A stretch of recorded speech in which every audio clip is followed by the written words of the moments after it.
It's 19 minutes past 6. The British government hasn't been shy about announcing it has identified 2 Russian spies as the suspects in the Salisbury Novichok poisonings. But at the same time, it is refusing to investigate whether Russia interfered in the 2016 Brexit referendum, despite mounting evidence that it did. So what's up with these apparently inconsistent positions? Foreign Affairs expert Professor Robert Patman joins us now to explain. Good morning, Robert. Good morning, Hayley. So let's start with the 2016 referendum. There is evidence of Russian interference. Why won't Theresa May investigate? Well, first of all, Theresa May is the principal beneficiary of the referendum. She got her job thanks to the referendum. David Cameron, who called for the referendum, had to resign. And I think, yes, the UK Electoral Commission has found that there's been the use of illegal money in the referendum. And one of the big question marks is where one of the biggest Leave donors, Aaron Banks, he donated more than £9 million to the Leave EU campaign, where he got that money. And that's led to questions from people like Damien Collins, who's a Conservative MP who heads the Select Committee on digital matters, technology and culture. And he has actually called for a National Crime Agency investigation. And in addition, you now have the Deputy Leader of the Labour Party, Tom Watson. He's also calling for a full criminal investigation regarding Russian involvement. It's not just illegal money, it's also the possibility of fake Twitter accounts and digital manipulation.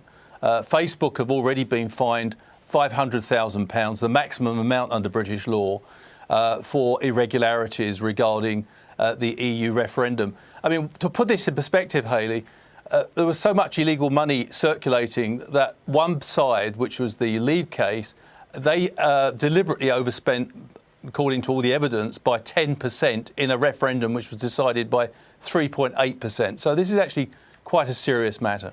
What is the chance that the result could actually be reversed? Well, I think the only way I think there's 2 steps. If the evidence continues to mount, there may be pressure to describe the referendum as null and void. I don't think that's going to happen. I don't think the Conservative government has any interest in that whatsoever. And I think the opposition leader, Jeremy Corbyn, as opposed to his deputy, has no interest in that. What could happen, however, is the pressure for a second referendum shows all the signs of mounting quite considerably in the last month or so. In the last few days, one of the biggest union backers of the Labour Party has called for a second referendum. We're talking about one of the biggest paymasters of the opposition Labour Party. What are the implications of this, of course, for the UK, but also for smaller countries like ourselves? Well, I think it's big implications for countries like New Zealand and Canada. Obviously, we don't want to interfere in British affairs, but we also, as a small country, we believe that a rules-based system is the best. After all, if the rules are broken, it's basically, the biggest can dictate what happens, and that's not in our interest. So, in a sense, it's very important that while we support countries like Britain in standing up to these appalling acts in Salisbury, where you've got military-grade nerve agents being used against people, at the same time, it's very important that Britain argues from a position of strength and is upholding the rule of law at home as well as internationally.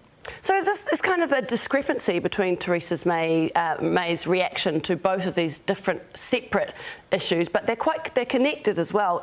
Is it murky? Well, I think there's a lack of consistency there. In one case, Russian activity may have actually politically benefited the government, or Mrs May in particular, personally. And in another case, it certainly has not, and it's outraged British people quite rightly. It is an outrageous interference in the domestic affairs of another country. And as your opening statement indicated, Britain has now got the full support of Germany and France, as well as Canada, on this issue. And the fact they've now named individuals and put pictures of them from GRE, that's the Military Intelligence Agency, I think these people have probably got aliases, but that level of detail, I think, does somewhat answer the criticism by the Russians that they had absolutely nothing to do with it. Winston Peters' reaction to this was quite weak. What does that imply? Well, I think Mr. Peters' view is that maybe New Zealand shouldn't be sticking its nose in things like this because it's none of our business. But for the reasons I just went through, I do actually think it's a bit like if a friend gets into trouble, do you remain silent or do you actually warn them of the consequences of their action? We actually have a big stake in a rules-based international order, and we should not, in my judgment, remain quiet when that process is being undermined. Thank you very much for your time this morning, Professor Robert Patman. Thank you, Hayley. Fascinating time, isn't it?